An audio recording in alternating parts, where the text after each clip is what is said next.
उसके पास वो पावर आ रही है, या जुड़ी हुई उस परमात्मा की दी हुई।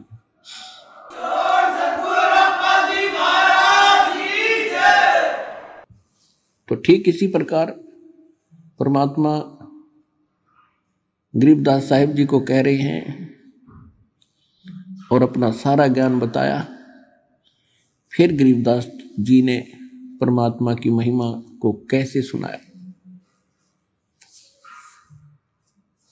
अब जैसे हम तो राज्य प्राप्ति करना चाहते हैं और परमात्मा कहते हैं अगम निगम को खोज ले, बुद्धि विवेक विचार, उदय अस्त का राज मिले, तो बिन नाम बेगार। पुण्यात्माओं, परमात्मा की अमरवाणी एक एक वचन को गहराई से विचार करना, क्योंकि विचार नहीं करोगे तो अंदर से मैल नहीं खुर्चा जाएगा। विचार मनन करना इसके ऊपर। ये क्या बताई है, किसी के डूम बाट के गीत नहीं, ये तो भगवान के दिए वचन है।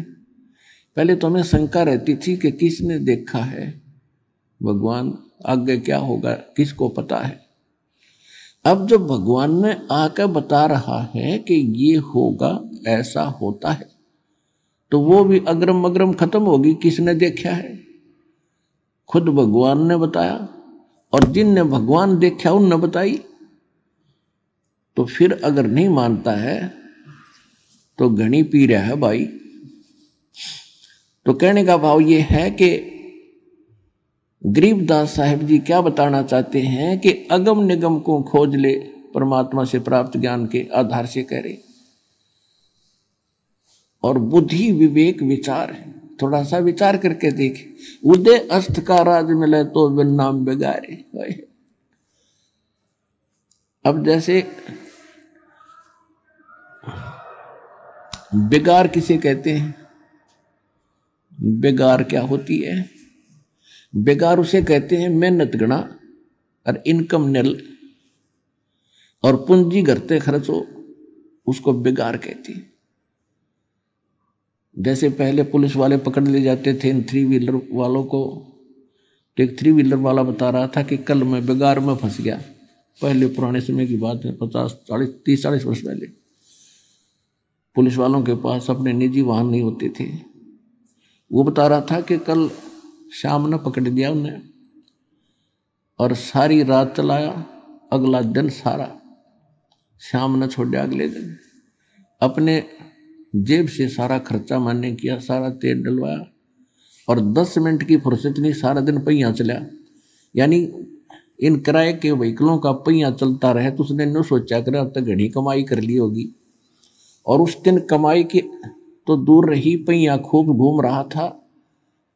सारा दिन 200 किलोमीटर 400 किलोमीटर घूम लिया होगा, और जेब से खाना खाया, जेब से तेल डलवाया। तो वो कह रहा था मैं कल बेगार में फंस गया। तो इसको बेगार कहते हैं कि प्रयत्न तो घना दिखे, परिश्रम तो घना करता दिखे, इनकम हो नहीं और जेब ते खर्च हो, उसको बेगार कहते हैं। तो राजा लोग जो होते हैं आपने दिखे हैं कि बड़े ठाठ बाट हैं, आगे पीछे इनके बड़े हैं, अफसर सलूट मारते फिरते हैं, और सारा दिन आज वहाँ मीटिंग है, आज वहाँ जलसा कर रहा है, आज वहाँ पुत कर रहा है, आज वैसा कर रहा है, सारा दिन पहिया बाज जाए इनका, और भक्ति नहीं कर रहे। तो ये पिछले जन्म के पुण्यकर्मी प्राणी होते हैं। राजा हुआ, कोई धनी हुआ, कोई सेठ हुआ, और आग जैसे किसी पिछले जन्म की बैटरी चार्ज है, किसी की जैसे इन्वर्टर की बैटरी चार्ज है, और उसको आगे चार्जर बेसिक ना ला रखा हो, जब तक उसकी अक्षमता है वो सारे काम करते दिखेगी, लेकिन वो फिर एक कदम बात बिगड़ेगी जब वो डिस्चार्ज हो जाएगी। आप देख रहे हैं इन मंत्री प्रधानमंत्रियों के अंत में क्या हालत होकर मरते हैं। कोई दुर्घटना से मारा जाता है या कोई और अन्य कारण से बुरा हाल हो जाता है, और कोई 10 वर्ष कोई 5 वर्ष मंत्री मुख्यमंत्री रह गया, फिर बैठ जाए डोगा लेकर बरंडे में, कोई नहीं पूछता। तो उनकी वो बैटरी डिस्चार्ज हो ली, अब कुछ ना उसका पल्ला है। और फिर चाहे वो राजा भी हो, चाहे मंत्री भी हो, और नाम लेकर चार्जर लगा ले और भगवान से डरने वाला होगा, भगवान से डर के कदम रखेगा, जब ज्ञान हो जाएगा, नाजायज नहीं सतावेगा, गलत काम नहीं करेगा, चाहे दो उसका राज रहो चाहे ना रहो। और जब मालिक ने लिख दिया उसने हटावे कौन गा, तो ये विश्वास उस व्यक्ति को हो जाता है। फिर भी संत जो होते इस बीमारी से टला करें। तो कहने का भाव ये है कि अगम निगम को खोज ले और बुद्धि विवेक विचार,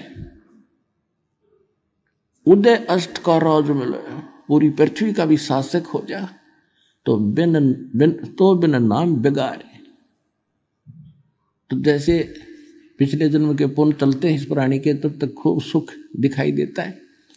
जब पुण्य समाप्त हो जाते हैं फिर पापों का दौर शुरू होता है, कहर पे कहर टूटते हैं। तो उस समय वो वही तो भक्ति कर रहा होता है या ना कर रहा, तो वो तो बात अलग है।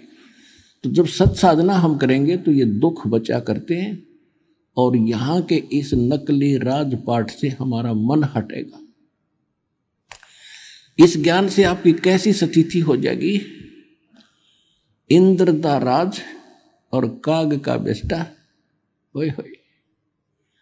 आप तो एक छोटे से एमएलए चेयरमैन को देख लेते हो ना, सोचा बड़ा प्रभुशाली बन गया। अब क्या बताते हैं कि इंद्र दा राज यानी स्वर्ग के राजा का राज हमारे लिए काग की बीट है, उस सतलोक के सुख की तुलना में। तो परमात्मा हमें यहां से निकालना चाहते हैं और हम अज्ञानता के कारण इसी काल के इस झूठे सुख से चिपकना चाहते हैं। एक समय अब परमात्मा कहते हैं गोता मारो स्वर्ग में, रजा बैठो पाताल। गरीबदास जी को बता रहे हैं परमात्मा कि गरीबदास में ढूंढता फिरूं अपने हीरे माणिक लाल। एक मुसलमान धर्म के अंदर अब्राहिम सुल्तान अधम नाम के एक राजा थे। अब पुण्यात्माओं ये विचार कर लेना, क्योंकि थोड़े से दिन में आपकी बुद्धि ठीक काम करने लगेगी। अभी तक तो बच्चे हो, कोई पहली कक्षा का, कोई दूसरी का, कोई तीसरी का, कोई चौथी पांचवी। और जिन दास के साथ जिनको 5-10 वर्ष हो गए, अब वो तो सारे संकेत समझने लगे जो दास कहना चाहता, और सारी सत्य हृदय में समाएगी। फिर भी आपको बार बार बताया जाता है। अब ये जो समय आओगा ना भक्ति का, ये हजारों वर्ष चलेगा और इसमें अरबों खरबों जीव पार होंगे। परमात्मा ने बोल रखा, नहीं तो जुल्म हो जाता है यहाँ पर। और जो ऐसे समय में भी गलती कर जाएगा, जैसे किसी ने 10 वर्ष 5 वर्ष भक्ति कर ली, 2 वर्ष कर ली, 4 वर्ष कर ली, ये सत साधना दास से प्राप्त करके, और फिर चूक गया वो सत्संग के अभाव से, तो फिर क्या होगा उसके साथ? अब काल उसको ग्रिप कर लेगा, काल ग्रिप कर लेगा और फिर उसको उल्टे कामों में लगाए रखेगा, फिर गुटी शूटी लाने लग जाएगा। और उसके इतना पुण्य बन जाते हैं, 1-2 वर्ष भी ये सत साधना कर लेना और फिर छोड़ भी गया, इतने पुण्य बन जाएंगे उसके। क्योंकि सभी, जैसे गणेश जी का मंत्र दिया जाता है, तो उसके मंत्र की कमाई से यहाँ भी राहत मिलेगी और फिर गणेश जी के लोक में वो गण बनेगा उन पुण्यों के आधार से, इस मंत्र की कमाई से। फिर वो पुण्य जब वहां से समाप्त हो जाएंगे, फिर ब्रह्मा जी के लोक में जाएगा, वो भी मंत्र उसने जाप कर रखे, वहां वो देव बनेगा, वहां देव पद अपनी पूंजी नष्ट करके पुण्यों की, फिर वो विष्णु जी के लोक में जाएगा, वहां भी स्वर्ग के अंदर वो देवता बन के और सारी अपनी पूंजी नाश करेगा, पुण्यों का नाश करेगा। और ये जितने भी देवता हैं या जो ब्रह्म है, इन्होंने होटल खोल रखे ऊपर, और पुण्य कर यहाँ जो साहूकार यानी धनी होते हैं भक्ति के, वो वहां जाते हैं और इन्होंने अपना चार्ज लगा रखे वहां पर, खाओ पियो बेशक, लेकिन आपके पुण्य साथ के साथ खत्म होते रहेंगे और उनकी परसेंटेज उनको अलग से डिपॉजिट होती रहेगी। उसके बाद फिर शिवलोक में जाओगे, वहां शिव का मंत्र जाप करते हो, वो खत्म होने के बाद फिर दुर्गा जी के लोक में जाओगे, और वहां समाप्त होने के बाद फिर आपको सतनाम प्राप्त है। वो उसमें ओम मंत्र ब्रह्म का है, उससे ब्रह्म लोक में जाओगे। यानी आपको जब तक आप खाली नहीं हो लोगे, इस धरती पर गिरन नहीं दो, और इस पृथ्वी पर फिर पटकेगा आपको कब? सतयुग में, क्योंकि इतने पुण्य हो गए, तब तक हजारों युग बीत जाएंगे। तो पृथ्वी प्रथम बार जो पृथ्वी पर उत्पन्न होंगे, जो होते हैं सतयुग में, तो वो वही आत्माएं होती हैं जो कभी अब यहां अब इस परमात्मा के चौथे युग में उनके पैर फिसल जाते हैं, वो पार नहीं हो पाते। अब सतयुग में वही पुण्यात्मा होंगी, राजा बनो चाहे मत बनो, या वैसे भी अच्छी व्यवस्था रहेगी। तो फिर सतयुग त्रेता द्वापर तक, आज कलयुग तक आप भी वही आत्मा है जो पिछले उसमें कलयुग में न कितने युगों के बाद आपका ईब दाव लगा इस कलयुग में। इससे पहले ऊपर पता नहीं कहाँ कहाँ देवता बने, राजा बने, नरे कर्म फोड़े। तो इस भूल ने ईब गलती ना करियो, याद रखना, ये फाउल पॉइंट बताए जाते हैं।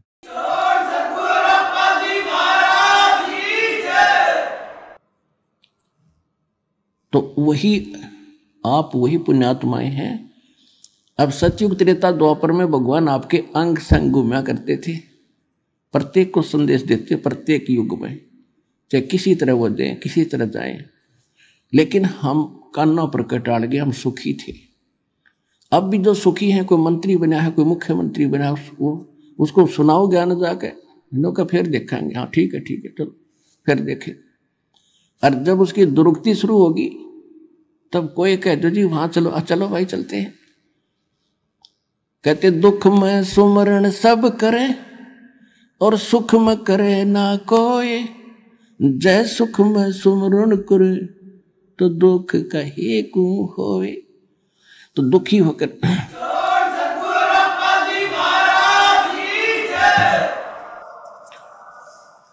तो परमात्मा कहते हैं जो जन मेरी शरण है ताका हूं दास, और गेल गेल लाग्या फिरूं जब तक धरती आकाश। अब आपको परमात्मा कैसे निकाल कर लाए हैं, आप विचार करना। और अब आपको समझ में आओगी सारा खेल कर ही भगवान रहे थे। किसी बहन भाई के माध्यम से आपको संदेश मिला, या टीवी चैनल बुक के माध्यम से भगवान का संदेश मिला, तो आपने कभी रिजेक्ट किया, कभी स्वीकार किया, कभी रिजेक्ट किया, कभी स्वीकार किया। दर्द दे फिर देखेंगे, अच्छा सा नहीं लगता। परमात्मा फिर प्रेरणा करता है, एक बार फिर पढ़ के देखते हैं। कहते करे करावे साइया मन में लहर उठा, दादू सिरधर जीव के वो आप बगल हो जा। तो वो यूं फिरता आपके पीछे पीछे और कहते मैं दास हूं। अब दास क्या होता? गुलाम, नौकर। अपने आत्माओं, आप इस सतलोक आश्रम बरवाला जिला हिसार में आप व्यवस्था देख रहे हो, ये आप और ये हम नहीं कर सकते, यहाँ भगवान कर रहे हैं। कबीर साहब ये सत्कर मान लेना। वो किस रूप में रहते हैं नहीं तो हमने खूब पता है। बारात आया करती, 100-150 आदमी होते बारात में। 1 महीने पहले जाडा चढ़ जाया करता, सर्दी लगन लग जाती है, कैसे होगा, पूरा ना पट्टे के दे, ये ना हो। और यहाँ अंतोल्ला अनमोल्ला देवे, करोड़ी लाख हजारी वो, यहाँ कोई गिनती नहीं। तो पुण्यात्माओं, वो परमात्मा आपका मालिक होते हुए, आपका बाप होते हुए आपका नौकर है। जैसे बच्चे, छोटा बालक होता है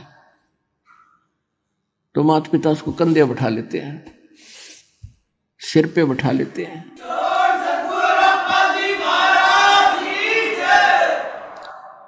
अब उसको बाप कहो चाहे नौकर कहो, तो वो बाप आपका है।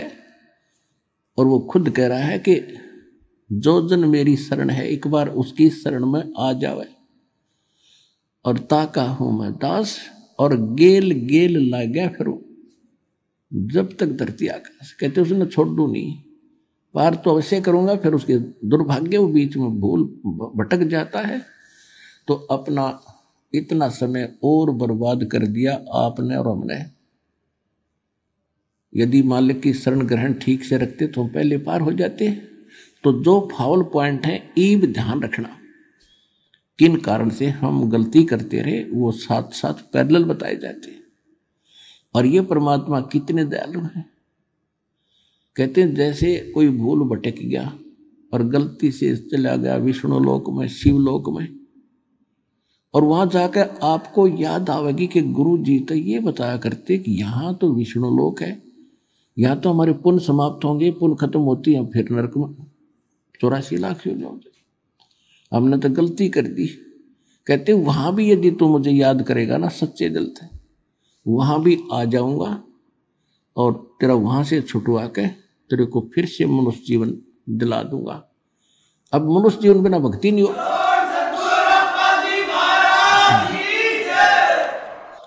अब मनुष्य जीवन के बगैर ये मोक्ष नहीं हो सकता। क्या कहते हैं, शिव मंडल ब्रह्मापुरी चाहे विष्णु लोक में हो, और हमरे गुण भूले नहीं तो आण छुटाऊं तो तुझे वहां से भी छुटवा लाऊंगा, चाहे कहीं पर भी हो, मेरे गुण को नहीं भूलेगा कि हम गलत आएंगे, क्योंकि परमात्मा पिता है और पिता बच्चों के 100 अवगुणों को भी माफ कर देता है।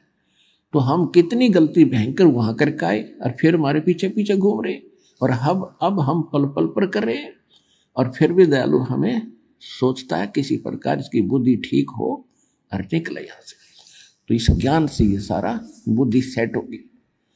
अब आपको बता रहे हैं कि जैसे आपको कथा सुनाते रहते हैं, एक सम्मन नाम का मनियार था, उसकी पत्नी नेकी, पुत्र का नाम सेऊ था। ये परमात्मा के सीधे शरण में आए थे और बहुत गरीब थे।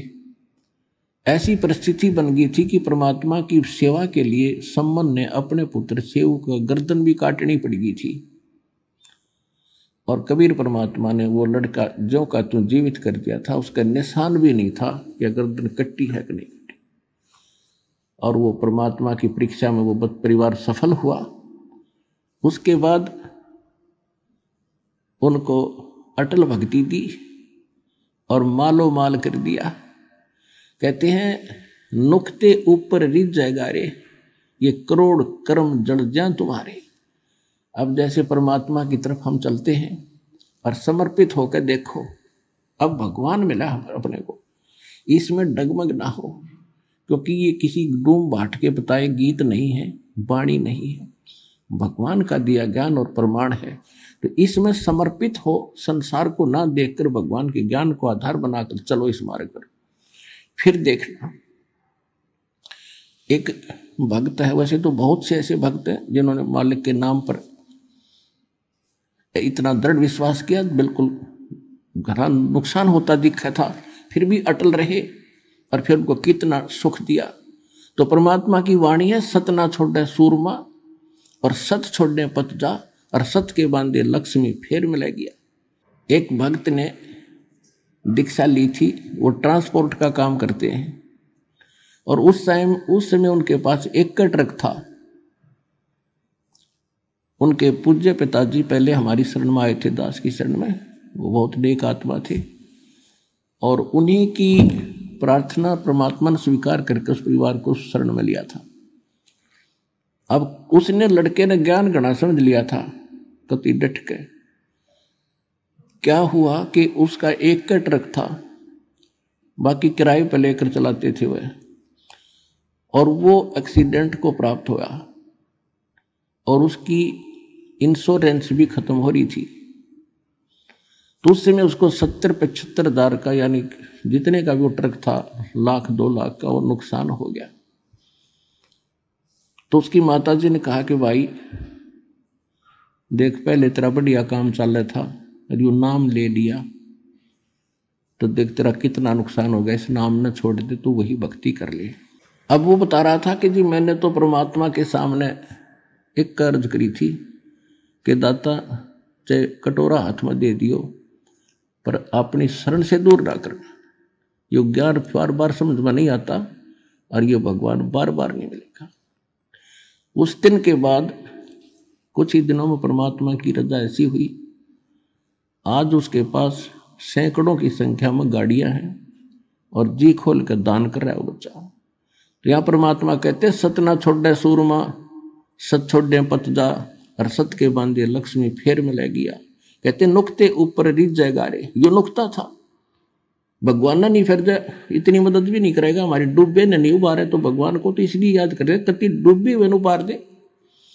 तो हम पीठ गणे रखे काल ने, जैसे कुत्ते का कोई लठ मार दे और फिर चाहे दूर तक हुड़का कर दे, उपड़ा उपड़ा चिल्लाया करे, उठा जाना बैठा। तो हम इतने सता रखे इस काल ने कि छोटा सा नुकसान हो या ना हो हम दूर तक रोने लग जाते हैं, हाय नाश हो गया, हाय अगले सत्संग में फिर चल लेंगे। तुम आके देखो, दृढ़ हो थोड़ा सा, नुक्ते ऊपर रिझ जाएगा रे, करोड़ कर्म जल जाए तुम्हारे, ये नुक्ता था। तो इसी प्रकार सम्मन और सेव के घर पर जब भगवान गए, ऐसी परिस्थिति बना दी परमात्मा ने, परमात्मा की इज्जत के लिए कि गुरु जी की इज्जत पाँच नहीं आ जाए, अपने लड़के को काटना पड़ गया। और फिर समर्थ शीश लेता है, या शीश दिया करता है, एक्सटेंड करता है। तो सम्मन के पुत्र सेव को भी जीवित कर दिया और उनको मोक्ष दिया।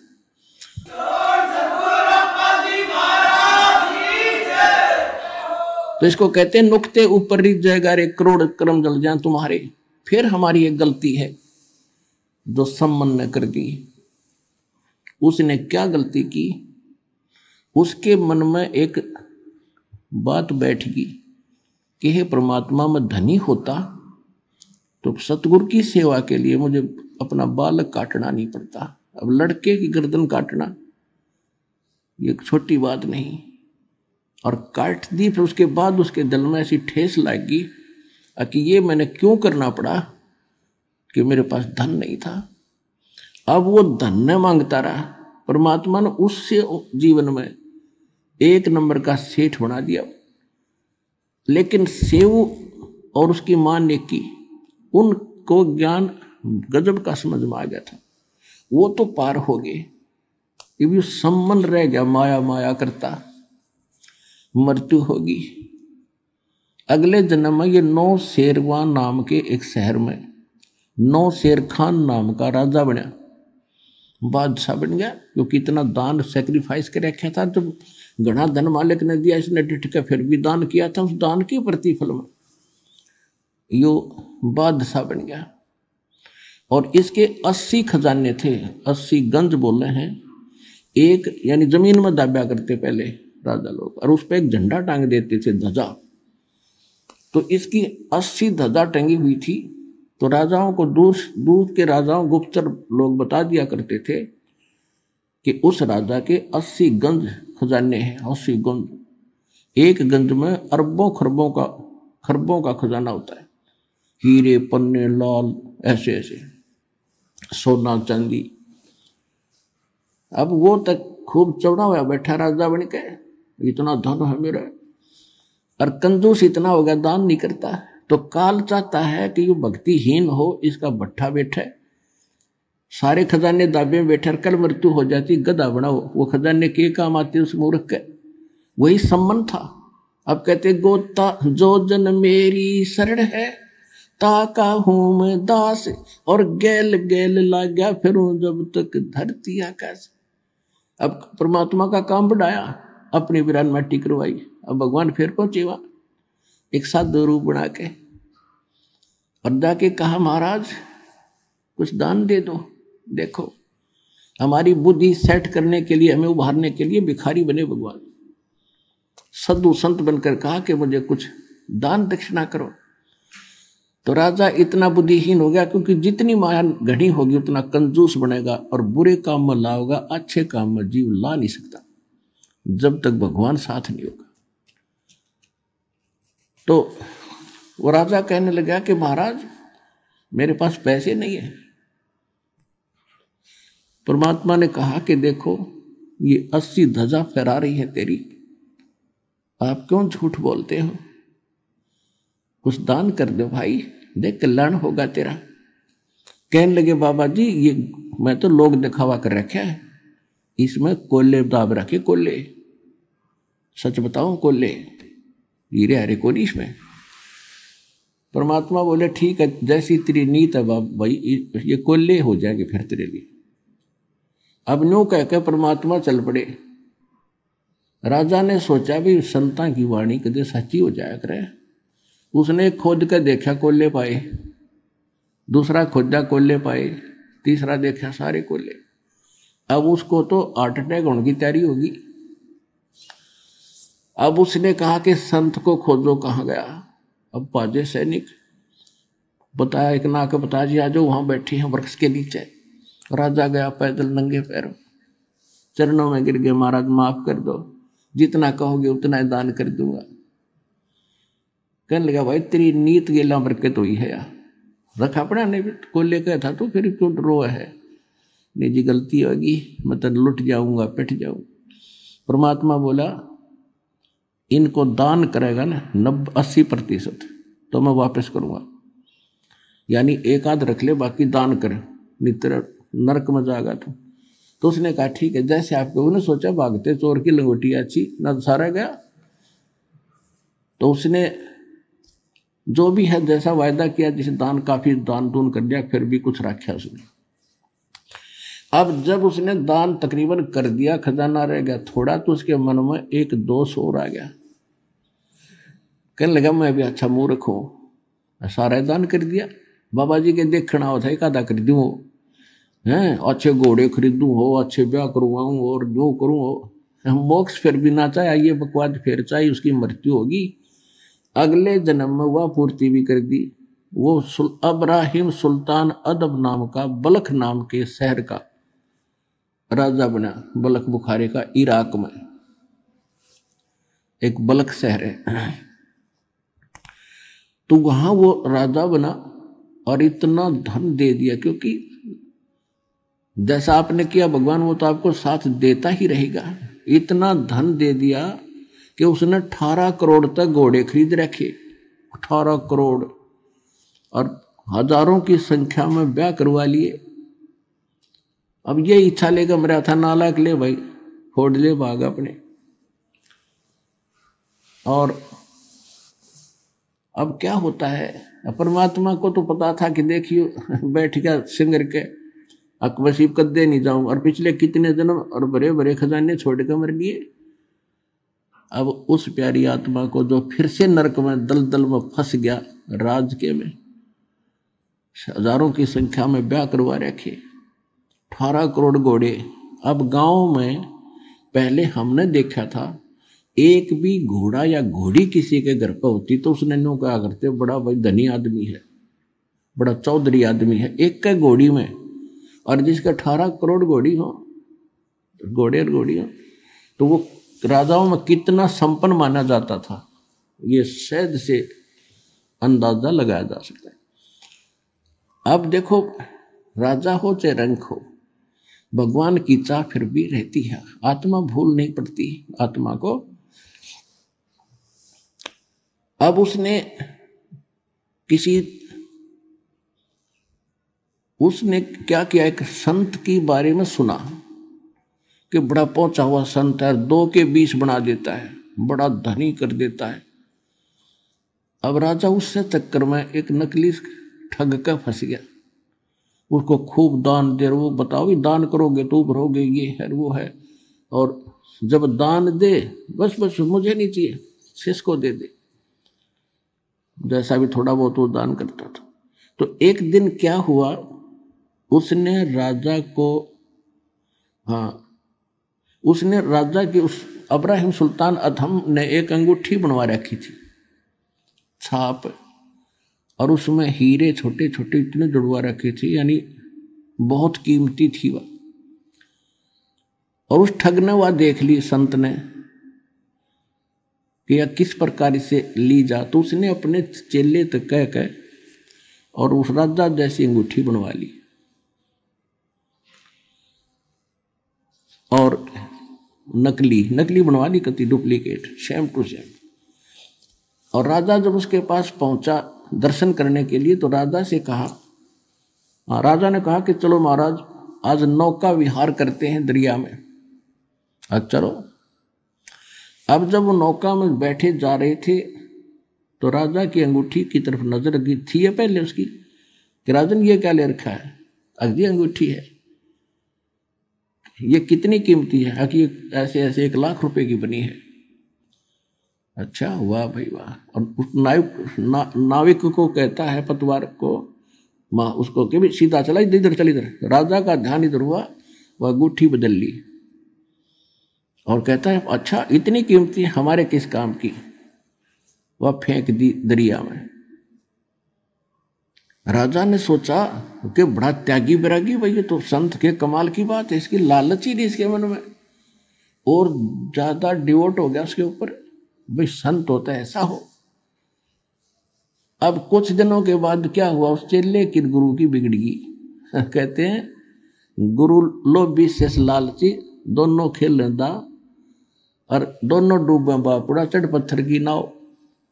तो पत्थर की नाव पर बैठे थे, एक दिन तक उनका जूत बाजना ही था।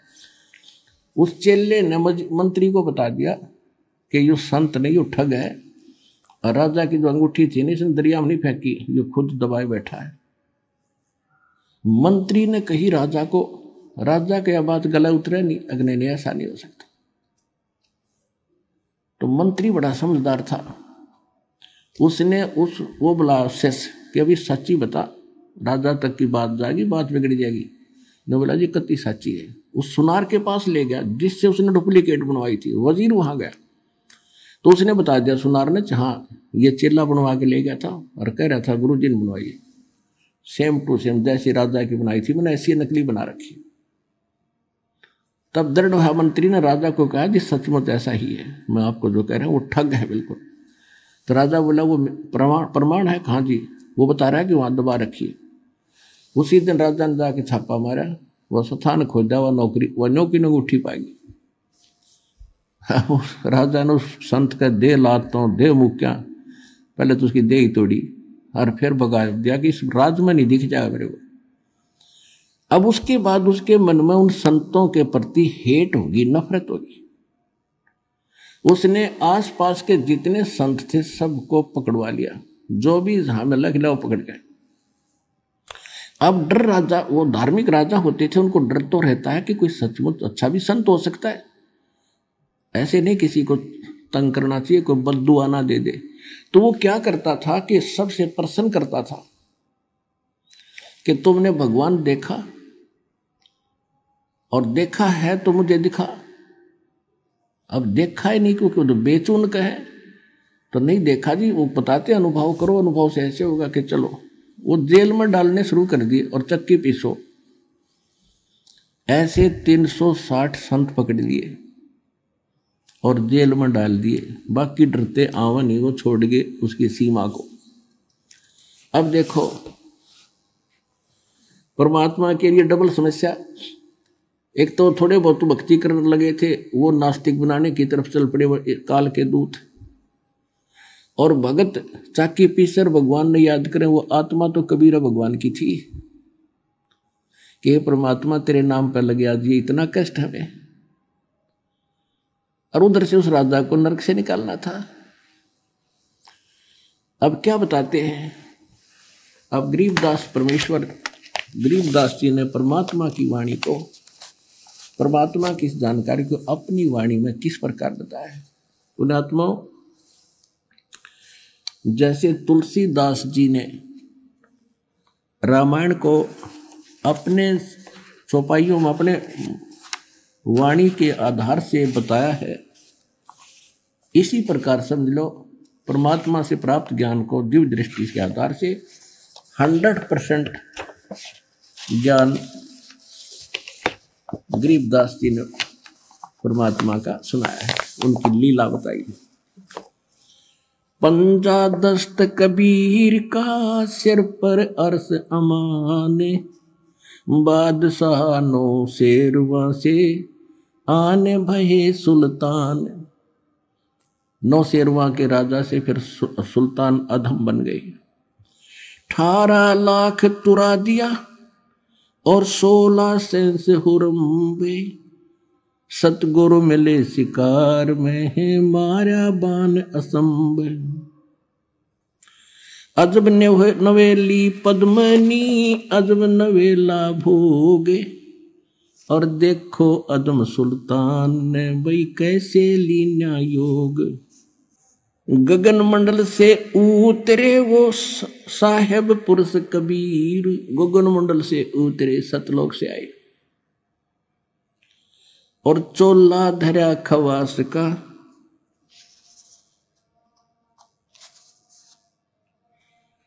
और तोड़े जम जंजीरी। अब क्या है, थोड़ा सा पहले मौखिक बताऊंगा, जब ये घना अच्छा समझ में आएगा। परमात्मा ने क्या किया, एक ऊंटों वालों का रूप बनाया। जैसे कारवान होते हैं, पहले लंबे सफर पर चलते थे रेगिस्तान के अंदर, बहुत लंबा कारवां चलता था, उसमें ऊंट रखा करते थे, उन्हीं पर चलते थे अपना सारा सामान लाद कर। एक ऐसे ऊंटों वाले कारवान की तरह वो वेशभूषा बनाकर राजा के महल के जो उसका अपना रेजिडेंस था उसके छत पर चढ़ गए लाठी लेकर। बड़ी सी पगड़ी, लंबी लंबे जूते जैसे राजस्थानी पहरा करें पुराने समय में, और लठ ऊपर छत पर रात ने लठ मारे नो, ऊपर खूब आवाज करे नो, खट्टा खट खट्टा खट। अब राजा के महल पर चिड़िया भी शोर नहीं कर सकती, एकदम निंद्रा भंग हुई।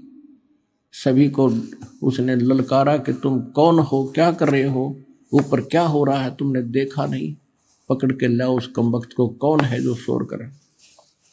अब पकड़ के लाए ऊपर से एक ग्रामीण सा व्यक्ति और सामने खड़ा। तो राजा ने सोचा ये कोई अनजान पने में चढ़ गया ऊपर।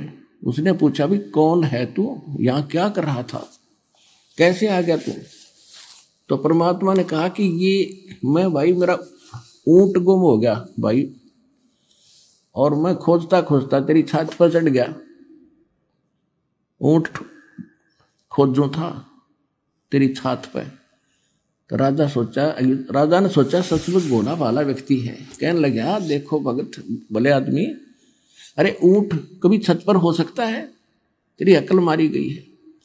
परमात्मा बोले कि जैसे छत ऊंट पर नहीं हो सकता, वहां मिल ही नहीं सकता, चढ़ ही नहीं सकता, क्वाइट इम्पॉसिबल, इसी प्रकार इन संतों को सता के और ये बकवाद करके तू भगवान नहीं पा सकता, इतना क्वाइट इम्पॉसिबल। यूं कहकर अंतर ध्यान हो गया, अदृश्य हो गए सामने से।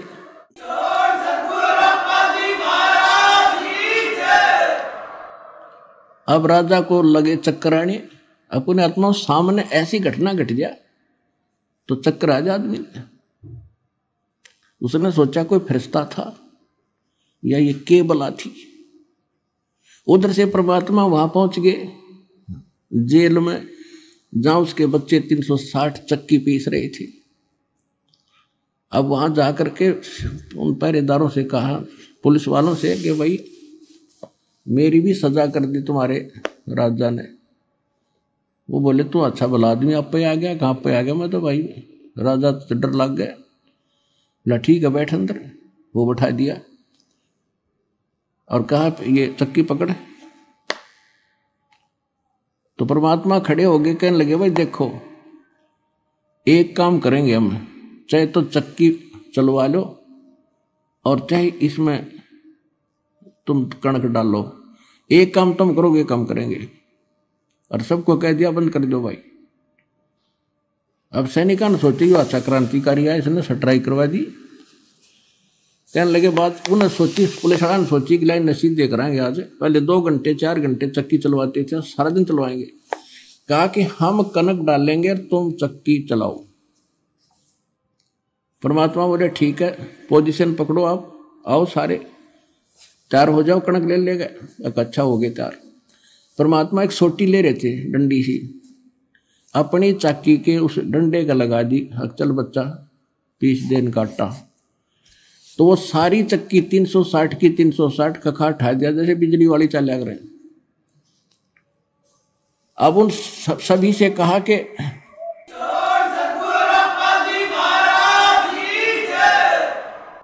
अब उन सभी जो साधु संत थे ने बोला नकलियो आंखें बंद करो।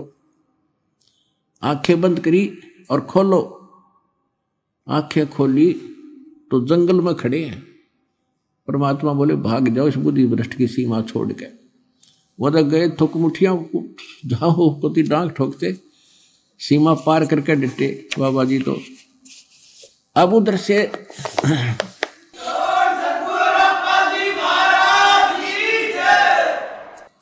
तो यहाँ के ये बंदी छोड़ भी कहलाते हैं। ये इस टाइप के भी बंदी छोड़ हैं और असली बंदी छोड़ ये ऐसे हैं, अमर करूं सतलोक पठाऊं और तात बंदी छोड़ कहूं। ये छोटे मोटे यहाँ के बंधन थे तो इनके लिए मामूली सी बातें हैं। असली बंधन तो हम काल की कैद में बंद हैं, इससे भी छुटवाएंगे, अमर करेंगे।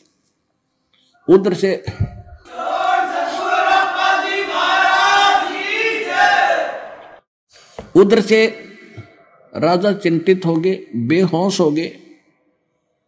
तो काजी मुल्ला बुलाए। उन्होंने सारी कहानी का जब पता चला तो उन्होंने कहा कोई फरिश्ता था या कोई पितर भूत प्रेत था। अब इसके तबीज बना के बांध दिया गले में कि अब कुछ नहीं होगा। अब राजा को फिर पता लग गया कि ऐसे ऐसे सारी जेल खाली होगी। राजा को पता चला तो राजा वहां पहुंचा। भाई कारण क्या हुआ कि ऐसे ऐसे एक संत आया था और वो न बोला कह रहा था कि मुझे राजा ने सजा कर दी, आपके यहाँ आया होगा। हाँ मेरे पास भी आया था। तो वो राजा ने उनको बख्श दिया कि वो कोई आम और चीज थी, भाई थारा कोई दोष नहीं तो वो राजा उनको सजा देता। तो कुछ दिनों के बाद नॉर्मल सा होया राजा। परमात्मा फिर पहुंचे एक जोटे पे बैठ के भैंसे पे, और राजा के सामने जा खड़े हुए। राजा और सैनिक खड़े उसके दरबार में। रेजिडेंस अलग होता है राजा का और कार्यालय अलग था। कार्यालय में पहुंच गए। वहां तो आम जनता जा सका अपनी फरियाद करने के लिए। अब जोटे पर बैठे परमात्मा। राजा बोला भाई यूं कैसे आ गया जोटे समेत? बोला जी पूछे। कहाँ भी क्या बात है? कि अभी मैं राजा से मिलना चाहता हूं और राजा को ये बताना चाहता हूं भगवान कौन है। तो राजा को पता चला, कहा कि बुलाओ भाई। जोटे समेत भैंसे समेत आ गए परमात्मा और नीचे उतर गए। हाँ ऊपर बैठे थे। तो राजा ने कहा कि भाई कैसे आए? कि आपके प्रश्नों का उत्तर देने आया हूं। आपने साधु संतों को बुला रखा है कि भगवान बताओ कैसा कौन है, कि बताओ कौन है। कि जोटे पूछ ले, भैंसाराम बता भगवान कौन है। जब भैंसा बोलता है अब्राहम, ये मेरे ऊपर बैठा है खुदा है, अल्लाह अकबर है, ये भगवान है। न्यू कह अंतर ध्यान हो गए दोनों।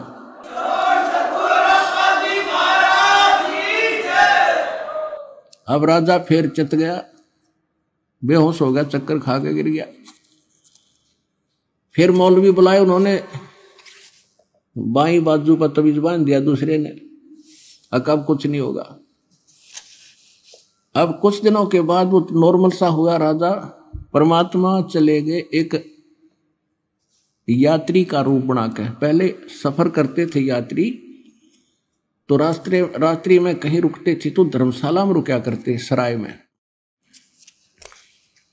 सिर पे अपना गठड़ी ले जाते थे, थोड़ा बहुत खान का भी उसमें होता था, कपड़े होते थे रस्ते के नान धोने के लिए। छोटी सी पोटली वह काख में दे रखी। राजा के रेजिडेंस में पहुंच गए शाम के समय। राजा बैठा, कुछ नौकर खड़े, रानियां बैठी। अब अंदर कति निकट पहुंच गए। जब राजा ने पूछा भाई ये कैसे आया ग्रामीण यहाँ पर, पूछो इससे। अब भाई कैसे आया? इतने मालिक उसके निकट पहुंच गए। राजा ने कहा यहाँ कैसे आए आप? कहने लगे जी मैं रास्ते चलता व्यक्ति हूँ, यात्री हूँ, और मैंने आगे जाना है, शाम होगी। मैं आपकी सराय में, आपकी धर्मशाला में एक रात काटना चाहता हूँ। उसका किराया बता दे, एक कमरा बता दे। अब राजा कहने लगा, बोले आदमी आपने ये सराय दिखाई देती है, ये राजा का महल है, मैं राजा हूं, ये धर्मशाला नहीं, धर्मशाला कहीं और है, वहां जाओ। तब परमात्मा ने कहा कि आपसे पहले इसमें कौन था कि मेरे यानी दादे परदादे रहे, वंशज रहे, तो वो कहाँ गए भाई? कि वो तो अल्लाह खुदा को प्यारे हुए। तो आप कितने दिन रहोगे इसमें? आप क्या इसमें सदा रहोगे? अब जब अपनी मृत्यु का नंबर आओ ना, जब गिग्गी हो बंदा है इंसान की, तो उन्होंने कहा मैं भी मरूंगा। तो फिर इसने तो मैल समझा है। अब मूर्ख आदमी, ये तेरे बाप दादा पड़ पीढ़ी, ये भी रहे सरा में गिद्दी, तू ऐसे ही तू चल जाई, इसलिए मैंने तेरा यो मैल सरा बताई। न्यू कह के फिर अंतर्ध्यान हो गए।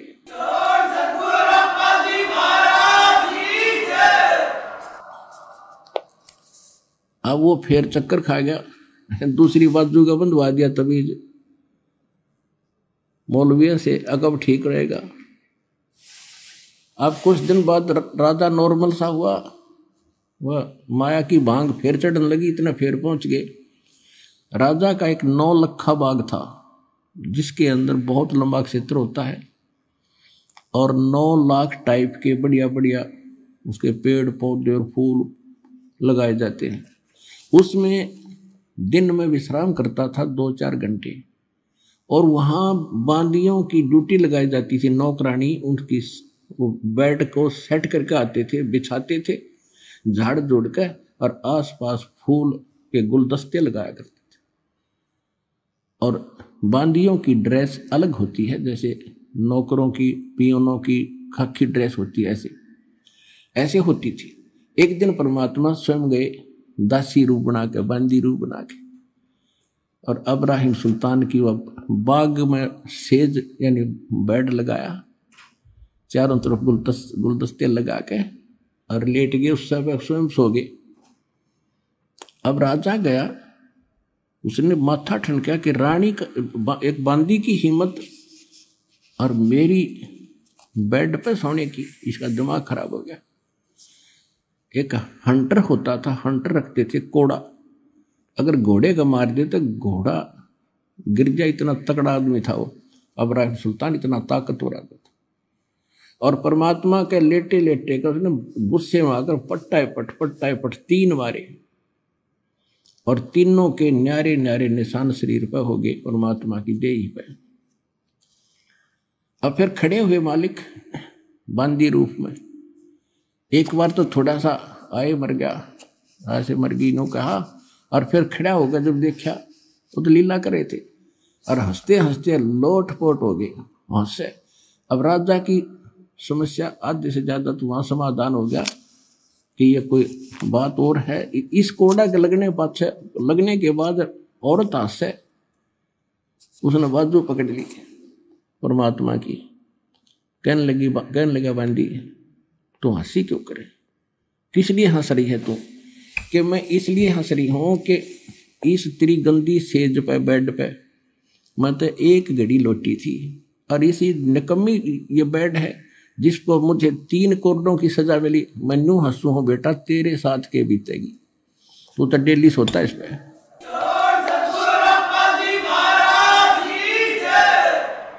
मैं ये हंस रही हूं कि तेरा के हाल होगा, तेरी उस दीन अवस्था को देख रही हूं मैं। इतना कह के अंतर्ध्यान हो गया, हाथ छुटा गए। 2 घंटे बेहोश रहा राजा, 2 घंटे।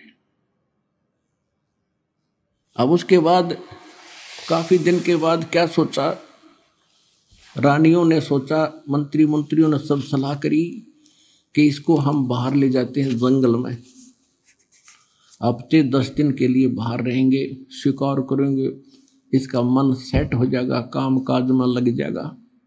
ये तो उदास रहने लगे, कहीं घर न त्याग दे। इस चक्कर में रानी भी दृढ़ होगी और मंत्री भी चौकस हो गए, जंगल में ले गए। जंगल में ले गए, वहां जाकर पड़ाव ला दिया, और सुबह से लेकर दोपहर होगी, शिकार करने के लिए गए थे सैनिक भी उसके साथ और वो भी राजा भी, कोई भी जानवर नहीं मिला। तो दोपहर के आसपास उसको एक मृग दिखाई दिया आता हुआ। राजा ने सभी सैनिकों से बोल दिया कि जिसके पास से ये मर्ग चला गया उसकी खैर नहीं है, क्योंकि राजा बगैर शिकार किए वापस आओ तो अपनी बेइज्जती मान्या करें।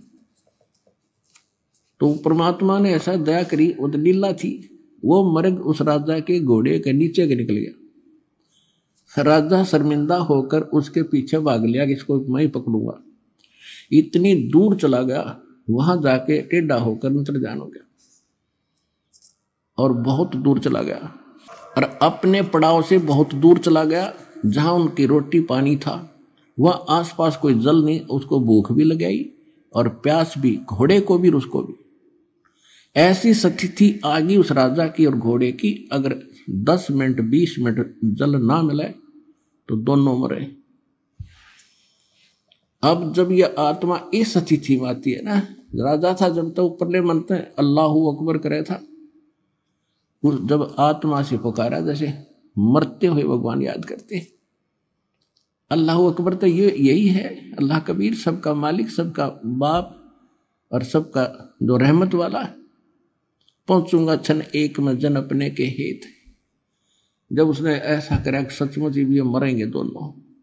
परमात्मा ने थोड़ी सी दूरी पे एक सुंदर बगीचा बनाया जिसमें फल फ्रूट, सेब, संतरे, काजू और खूब लदपद कर दिए। एक सुंदर सरोवर बनाया जल, और उसमें एक झोंपड़ी रच दी जैसे साधु घने दिनों तो रह रहा हो, और उसके 3 कुत्ते बेलों से बांध रखे, खूटे गाड़ गाड़ के।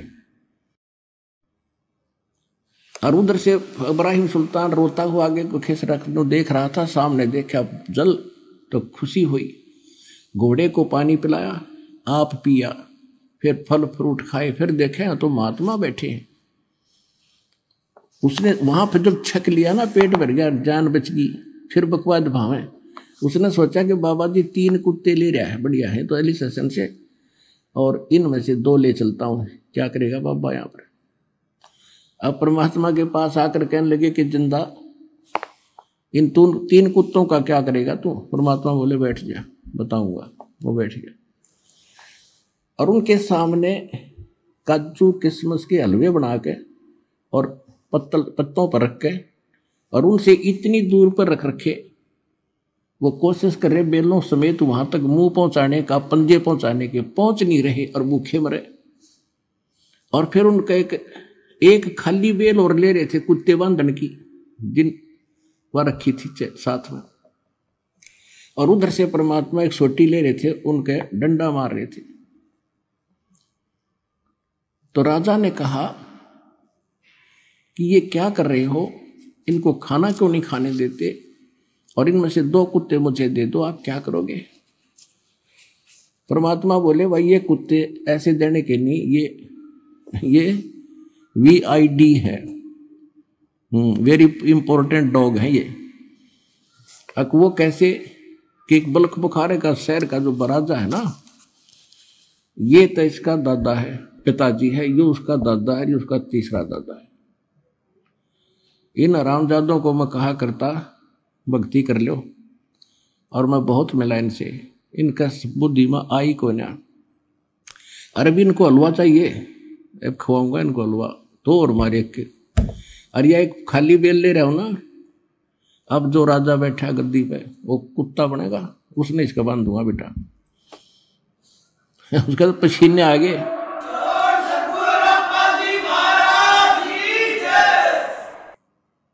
ओए होए होए, अब चरणों में गिर गया, अरे मर गया कति, ये तो नाश होगा। देख बाबा, दादा बाबा सारे बंदे बैठे, चरणों में गिर गया, रो बुरी तरह, बख्श दो बाबा, बख्श दो महाराज, बख्श दो मुझे। थोड़ी देर के बाद रो रहा के उठा, वहां कुछ भी कोई नहीं, कॉलर में पड़ा कती रेत में, ना वहां बगीचा, ना बाबा जी, ना कुत्ते, ना जल, ना सरोवर, कुछ भी नहीं। और घोड़े के पैर गिल्ले, पेट भर रहा, सपना के ऊपर माने। अब रुकना था 10 दिन, उससे दिन वापस हो लिया। सारे लंगर बोलिया नहीं था, उसका मुंह बंद हो गया।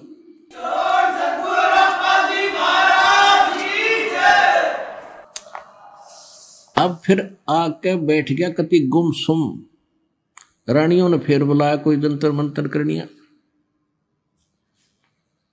एक बड़े से हाल के अंदर रानी मुख्य मुख्य रानियां वजीर खड़े, सब समझा रहे। रानियां भी कह रही जी आप तो ऐसे ही घबरा जाते हो, ये तो ऐसे होता रहता है, फलाना है, ये कुछ नहीं होता, ये तो वैसे हवा होती है। उसका मन बदलने की चेष्टा कर रहे थे काल के आधार से। इतने में कुत्ता आया, उसके सर में कीड़े पड़े हुए थे और आके अब्राहिम सुल्तान के सामने खड़ा होगा कि अब्राहिम सुन ले कान खोल के। कुत्ता बोला और सब देखने लगे क्या हो गया भाई, कुत्ता बोला है। कहने लगे मैं फलाने देश का राजा था, नगरी का, याद है तेरे, और मेरा ऐसे ऐसे उनके साथ युद्ध हुआ था, मैंने इतने जीव मारे थे, और अब जितने वो सैनिक मैंने मारे और मरवाए थे ये देख, यो मिला मेरे को, तेरे पर तो मेहर हो रही है भगवान की, कुछ सोच ले। नो कहकर खेल दे ही गया, बाज गया कुत्ता, अंतर ध्यान हुआ।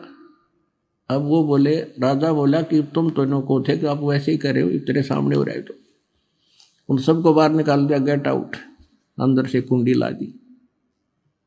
रात के समय महल के पीछे से रस्सा बांध के सब कुछ त्याग के और काला मुंह कर लिया, एक साल लपेट लिया, ऐसे अल्फी ला ली, गांठ मारकर चल पड़ा। रात ने 15-20 किलोमीटर खींच दी। अब भूख लगी भगत ने, क्योंकि राजा था, पैदल तक चलना नहीं था, गजब की भूख लगी। आगे मालिक ने के रचना रची, एक मालन बेर बेच रही थी रास्ते में अपने बाग के बाहर सामने बैठ के। तो राजा ने कहा कि मालन बेर दे दे। मालन बोली भाई एक आने का शेर दूंगी। बोला ठीक है, एक शेर तोल दे। उसने शेर तोल दिया, खिला पैसे, अगमाई पैसे तो है नहीं मेरे पास। ये जूती, एक जूती, इतना रिच मैन था वो, एक जूती 1.25 लाख रुपए की, आज की उस समय की कीमत 1.25 लाख रुपए, हीरे पन्ने जो जड़ रखे उसके। ने बोला ये जूती ले ले, से दोनों ले ले और शेर बेर दे दे। ने बोली देख ले भाई, या ताना दे देना, जूती धर दे। दोनों रख दी जूते, और भूखा मरता क्या नहीं करता। अब कहते हैं ये जब तक बकवाद भावा, जब तक इसका पेट समय पर भर जा। यहाँ एक उदाहरण देते हैं, गरीबदास साहिब जी बताते हैं कि एक समय इतना अकाल गिर गया भारतवर्ष में कि हाहाकार मच गई, और राजा लोगों को भी रोटी तक नहीं मिली, मांगते फिरा करते। कहते हैं शहजादे मांगत फिरे वो दिल्ली के उमराव, और जिन रोटी पाई नहीं जो खाते नान पुलाव। तो जब समस्या आती है जीव पर, जब अकल ठिकाना हो इसकी, तो कहने लगा ठीक आप ये रख लो और मुझे बेर दे दो। अब क्या किया, जब बेर तोलन लग गई वह मालन, एक बेर जमीन पर गिर गया और शेष गाल दिया उसकी जोड़ी में अब्राहिम के। अब उस एक बेर के ऊपर मालन तक है मेरा, उसने हाथ गाला, और अब्राहिम का मेरा, वो दोनों उस बेर पर लड़े। अब वहां परमात्मा अंतर्जान वो एकदम अपन रूप में आए और उसका एक दिया थप्पड़ ने बोला गधे तू के रात छोड़ गया, एक बेर पर लड़ा, 2.5 लाख की जूती गेर दी, हर एक बेर पर जूता खाग छोटा तेरे राज खेचा तान मन में न्यू की न्यू है, जा मेरे वापस अपने घर में रह ले। कान पकड़ लिए,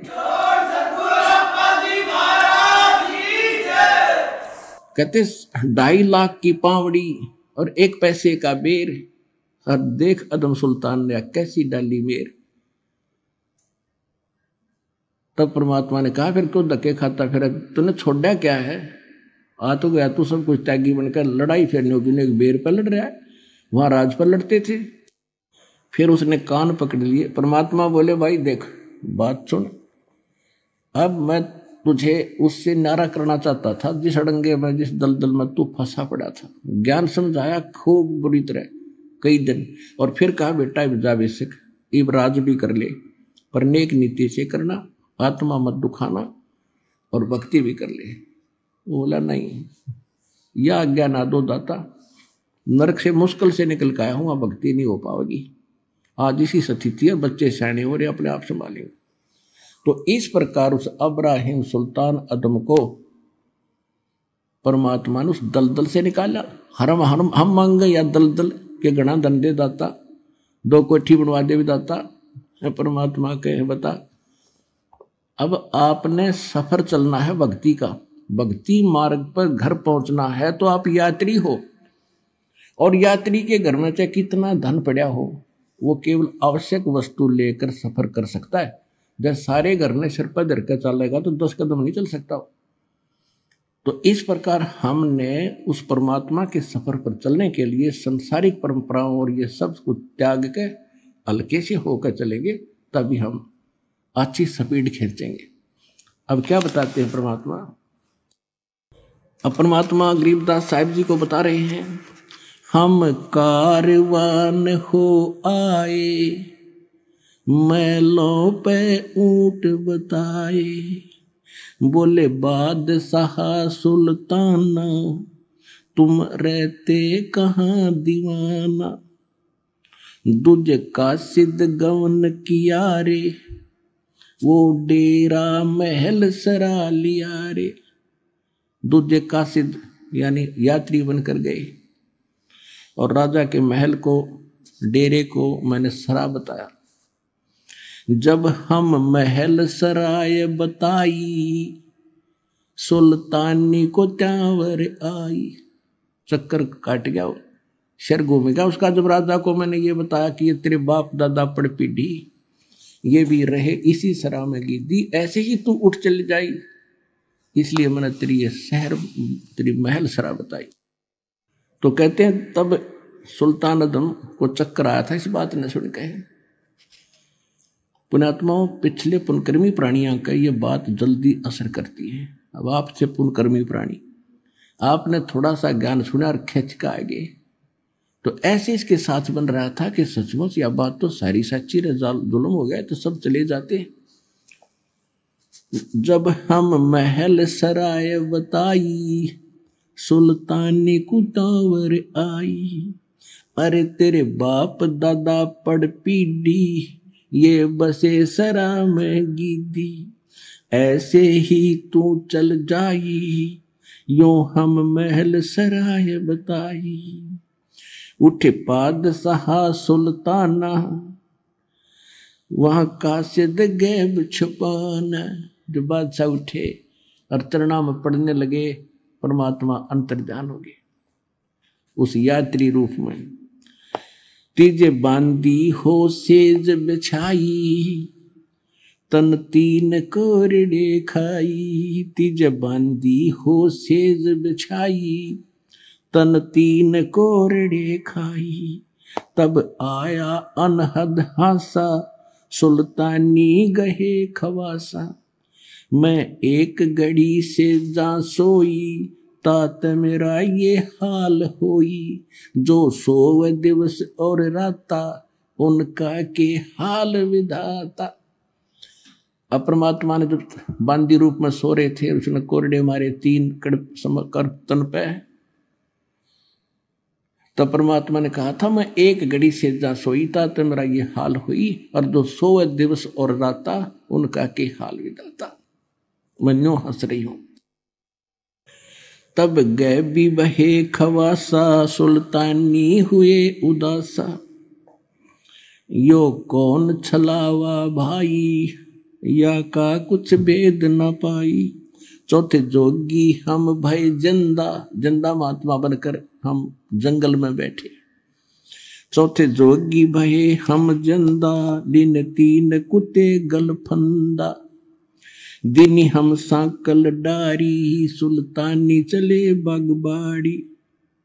बोले बादशाह सुल्ताना, कहाँ से आए जंद दीवाना। जंगल में बैठ के कुत्ते और वो बना के सरोवर वगैरह झोंपड़ी।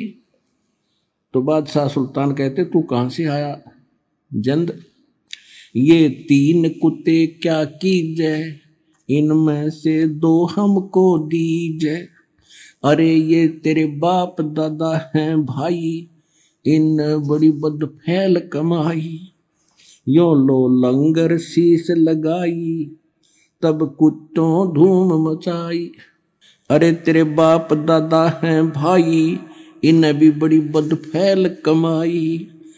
अरे तेरे बाप दादा पढ़ पीढ़ी, तू समझे क्यों ना गीदी। अब तू तख्त बैठ कर भूली, तेरा मन चढ़ने को सूली। अब तू राजा बन के इस तख्त सिंहासन पर बैठ कर भूल गया भगवान को। तेरा फांसी लगेगी, कुत्ता बनेगा तू अगले जन्म में। जोगी जिंदा गैब भयारे, हम ना कुछ भेद लहारे। बोले बादशाह सुल्ताना, जा खड़े अमीर दीवाना। ये 4 चरित्र बीते, हम ना कुछ भेद न लीते। तब लगे ज्ञान के बाना, छोड़ी बेगम माल खजाना। अब जगत और भगत के अंतर कितना अंतर होता है। जब अब्राहिम सुल्तान अदम परमात्मा से दीक्षा, जब वो रास्ते में जा रहा था तो रास्ते में गर्मी का मौसम था, सावन का महीना था। थोड़ी थोड़ी फुहार सी गिर रही थी, कभी रुक जाती थी, ठंडी हवा चल रही थी। एक व्यक्ति, उसका कोई संतान नहीं, उसका एक औरत और स्वयं और एक गाय ले रहा दूध पीने के लिए, और एक झोंपड़ी में रह रही। अब्राहिम सुल्तान रात्रि के समय उनकी झोंपड़ी की आड़ में हवा से बचने के लिए बैठ गया, और वो उठ कर बतलाने लगे आपस में कि बड़ी बढ़िया वर्षा कर दी खुदा ने, बढ़िया चारा होएगा और गाय खूब दूध दिया करेगी। उसकी पत्नी कह रही थी। तो वो क्या कहता है कि अपनी तो ऐसे ठाठ हो गए, इस बल्ख शहर के अब्राहिम सुल्तान अदम के भी कोई ना होंगे यानी, और वो पीछे सोना बैठे बैठे कि अपने तो इसी मौज हो जाएगी, इस अब्राहिम की भी नहीं होगी राजा की। अब उसने यह बात सुनी तो देखो भगत का तो मन में आती है कि देख इसके के भूल पड़ रही है भोले आदमी का। एक औरत है, एक गऊ है ढांडी, अपनी देसी भाषा में हमारे यहाँ ढांडी कहते हैं गाय को, और औरत को रंडी कहते हैं। गरीबदास जी ने तो लैंग्वेज बोली है अपनी देसी कति खड़ी भी बोल रखी है बहुत सालों पर। अब उसने उठकर देखा कि ला इसको थोड़ा ज्ञान समझा दूं। वहां जाकर उन्होंने वालेकुम सलाम करी। उन्होंने उत्तर दिया कि भाई कौन है तू? उसने कहा कि आप क्या बोल रहे थे, अभी मैं यहां बैठा था आपके पीछे, आप कह रहे थे कि ऐसी हमारी ऐसी मौत हो जाएगी, अब्राहिम सुल्तान की भी नहीं। कहाँ हो रहे, बढ़िया चारा हो गया, गाय बढ़िया दूध देगी, ठाठ से रहेंगे। तो उसने कहा भाई ये ठाठ कितने दिन रखोगे तुम? तुम्हारे दादे परदादे चले गए, तुम भी जाओगे, कुछ भक्ति करो भगवान की। कहने लगे तू कौन है भाई? कि मैं वो अब्राहिम सुल्तान अधम राजा हूं जिसकी तुम चर्चा कर रहे थे। वो कहने लगे भाई क्यों, तू कैसे आ गया ऐसे? कि मैंने छोड़ दिया भगवान के लिए वो राज, और आप भी भक्ति करो, छोड़ो इस फंड ने, इसको छोड़ दो, तो मैं भक्ति कर लो। जो बोला चल अपना काम कर, या तो तू वो अब्राहिम सुल्तान नहीं, और जैते अब्राहिम सुल्तान नहीं तो तेरे जैसा मूर्ख नहीं, ऐसी बढ़िया चीज छोड़ के आ गया तू। अब वो फिर अपनी किस्मत को सराहता है मालिक के ज्ञान को आधार बना के, कि रांडी ढांडी नात दे। रांडी माने एक औरत और ढांडी माने गाय। कहते रांडी ढांडी नात दे ये नरकइये काग, और बलख बुखारा छूट गया थी कोई पछली लागे। होय होय।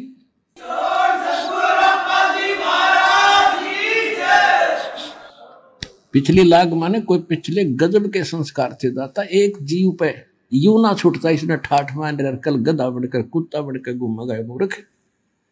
और मेरे पर रजा करती दाता ने बलख बुखारा छुटवा दिया दाता। कोई पिछला गजब का संस्कार था ना, न्यों छूटे।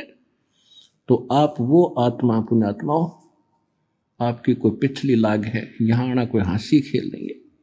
अब इस रजा को बना के रखना, तुम्हारा कल्याण होगा।